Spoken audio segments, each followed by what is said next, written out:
ಎಂಥವರು ಬೆರಗಾಗುವಂತ ವಿಶಿಷ್ಟ ಪ್ರತಿಭೆಗಳ ವಿಸ್ಮಯಗಳ ಲೋಕ ಶಬಾಷ್ ಇಂಡಿಯಾ ಕಾರ್ಯಕ್ರಮಕ್ಕೆ ತಮಗೆಲ್ಲರಿಗೂ ಮತ್ತೆ ಸ್ವಾಗತ. ವೀಕ್ಷಕರೇ, ಚಿಕ್ಕ ವಯಸ್ಸಿನಲ್ಲಿ ನಮಗೆ ದೊಡ್ಡವರು ಒಂದು ಮಾತು ಹೇಳಿರ್ತಾರೆ, ಅವಾಗ ಹೇಳಿರ್ತಾರೆ.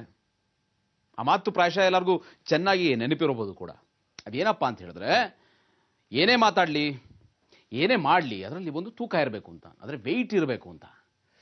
ತೂಕದ ಬಗ್ಗೆ ಯಾಕೆ ಇಷ್ಟೊಂದು ನಾನು ತೂಕವಾಗಿ ಮಾತಾಡ್ತಾ ಇದ್ದೀನಿ ಅಂತ ನಿಮ್ಗೆ ಆಶ್ಚರ್ಯ ಆಗ್ತಾ ಇರ್ಬೋದು. ಕಾರಣ ಇದೆ, ನಾವೀಗ ತೂಕವನ್ನು ಮೀರಿದ ತೂಕದಂತ ಸಾಧನೆಯನ್ನು ನೋಡೋದಕ್ಕೆ ಹೋಗೋಣ ನಮ್ಮ ಕರ್ನಾಟಕದ ಕೊಪ್ಪಳಕ್ಕೆ.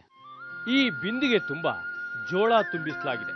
ಬಿಂದಿಗೆಯ ಬಾಯಿಗೆ ಬಟ್ಟೆಯಿಂದ ಸುತ್ತಿದ ತೆಂಗಿನಕಾಯಿಯನ್ನು ಸಹ ಇಡಲಾಗಿದೆ.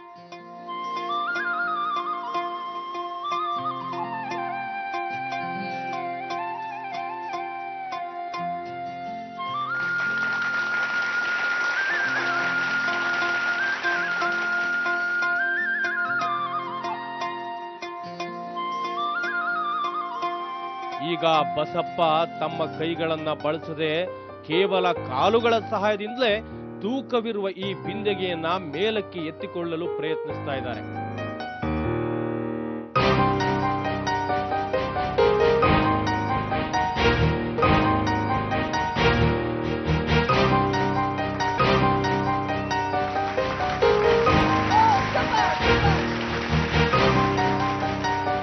ಈಗ ತಮ್ಮ ಕತ್ತಿನ ಮೇಲಕ್ಕೆ ಬಿಂದಿಗೆಯನ್ನ ತೆಗೆದುಕೊಂಡ್ರು. ಬಿಂದಿಗೆನ ಯಾವುದೇ ಸಪೋರ್ಟ್ ತಗೊಳ್ಳದೆ ಹೇಗೆ ಬ್ಯಾಲೆನ್ಸ್ ಮಾಡ್ತಾ ಇದ್ದಾರೆ ನೋಡಿ. ಬಿಂದಿಗೆ ತನ್ನ ಸ್ಥಾನದಲ್ಲಿ ಬಂದಾಯ್ತೀಗ.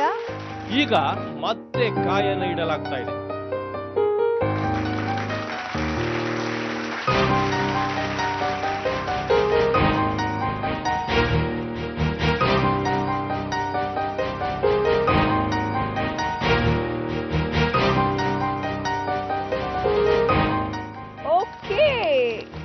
ತಮ್ಮ ಅಂಗಿಯನ್ನು ಕೂಡ ಒಂದು ಸಪೋರ್ಟ್ ಇಲ್ಲದೆ ಆ ಬಿಂದಿಗೆನ ಹಿಂದೆ ಇಟ್ಕೊಂಡೇ ಸಹ ತೆಗಿತಾ ಇದ್ದಾರೆ. ನಿಜವಾಗ್ಲೂ ಎಷ್ಟು ಕಷ್ಟದ ಒಂದು ಬ್ಯಾಲೆನ್ಸಿಂಗ್ ಆಕ್ಟ್ ಇದು ನಿಜವಾಗ್ಲೂ.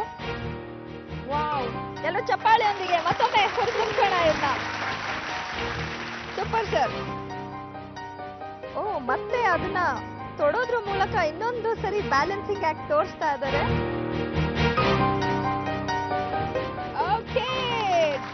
ಸಕ್ಸಸ್ಫುಲಿ ಅವರು ಅಂಗಿನ ಕಳ್ಚಿ ಮತ್ತೆ ಅದನ್ನ ಹಾಕೊಂಡಿದ್ದಾರೆ. ವಿತ್ ಬಿಂದಿಗೆ ಅದೇ ಸ್ಥಾನದಲ್ಲಿದೆ.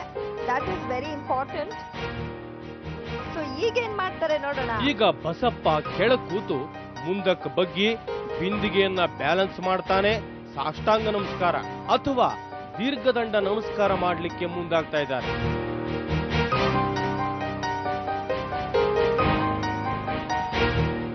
ಈಗ ಬಸಪ್ಪ ಅವರ ಸಹಪಾಠಿಗಳಾದ ವೀರಭದ್ರಪ್ಪ ಮತ್ತು ಶರೀಫ್ ಸಹ ತಮ್ಮ ಬೆನ್ನ ಮೇಲೆ ಸುಮಾರು 1 ಕ್ವಿಂಟಲ್ ತೂಕದ ಜೋಳದ ಮೂಟೆಯನ್ನ ಹೊತ್ಕೊಂಡು ಬ್ಯಾಲೆನ್ಸ್ ಮಾಡ್ತಾ ಬಸಪ್ಪ ಅವರೊಂದಿಗೆ ಸಾಷ್ಟಾಂಗ ನಮಸ್ಕಾರ ಮಾಡ್ತಾ ಇದ್ದಾರೆ.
ಬ್ಯಾಲೆನ್ಸಿಂಗ್ ಸಾಮಾನ್ಯವಾದ ವಿಷಯ ಅಲ್ಲ, ನಿಜಕ್ಕೂ ಅದ್ಭುತ ಈ ಮೂವರ ಸಾಹಸ. ಫ್ರೆಂಡ್ಸ್, ನಿಜವಾಗ್ಲೂ ಅದ್ಭುತವಾದ ಪರ್ಫಾರ್ಮೆನ್ಸ್ ಅಂತ ಹೇಳ್ಬೋದು.